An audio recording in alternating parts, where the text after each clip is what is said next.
Ayan, hello po mga kalingap. So, ano nga ba yung ibinulong ni Edu kay Viancy? So, may ugali ba naman itong si Edu? Napapansin ko lately na mahilig siya sa pa-whisper, nung pabulong-bulong, nung yung tipong siya lang yung nakakarinig. Buti na lang may mic. Kung walang mic, ewan ko na lang talaga. No? So, madaming viewers siguro ang manggigigil at itatanong kung ano nga ba yung sinabi ni Eds. No, kung napapansin nyo na kampante si Edu kay Viancy, very open po siya. No, si Viancy lamang po ang hindi nasa kalahati o kalagitnaan pa lang po itong si Viancy. 100% na nahihiya pa lang po siya kay Edu. Siguro bago pa lang kasi, pero habang tumatagal po yan, no, habang umabot yun ng part 30 o anong part ba yan, magiging comfortable na po itong si Viancy.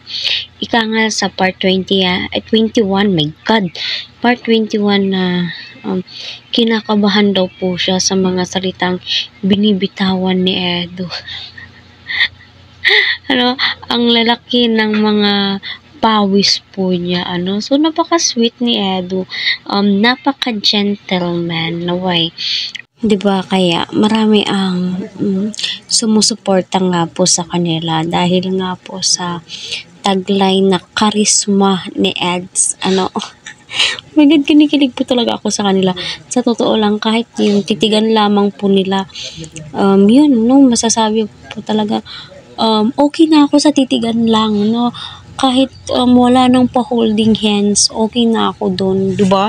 May mga tipong ganun kasi yung konting galawan po nila sa atin is napaka-big deal. Yung tipong, my God, naiihi ka at mapapasigaw ka po talaga sa kilig. Kasi nga po, yung mga birit po ni Edu, hindi po pilit, The way na i-deliver po niya yung salitang binibigkas po niya, patok na patok sa panglasa po natin.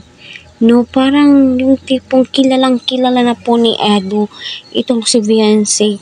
Kahit na, bahala na, bibitawan ko tong salitang to. So, hindi naman po ma-offend itong si Viancy kasi hindi naman po malasway ang mga sinasabi ni Eds. Kasi iniisip muna ni Eds yung mga binibitawan niyang salita bago niya binibigkas. So, ayun, sa salitang gusto kita, my God, masasabi mo po talagang, totoo ba? Totoo bang may feelings na itong si Edu kay Viancy? Mapapatanong ka na lang, magsisink in sa'yo. Hindi kaya ito prank lang, di ba ito vlog lang? Kasi mararamdaman mo, bilang viewers, ramdam mo na galing sa puso, hindi naman po tayo manhid, nagdaan din po tayo dyan, dumaan po tayo dyan. Di po tayo yung tipo ng tao na pinanganak kahapon, di ba? Kaya, yung ganitong mga eksena, my God, ewan ko na lang, my God, di ko alam, my God, kinikilig po talaga ako kahit ilang beses kung ulitin yung mga video po nila. My God, di ka po talaga magsasawa. Hindi ka magsasawa sa mga eksena nila kahit napaka-cute ng galawan po nila, slightly kilig, pero sa atin is 100% full package na po iyon, di ba?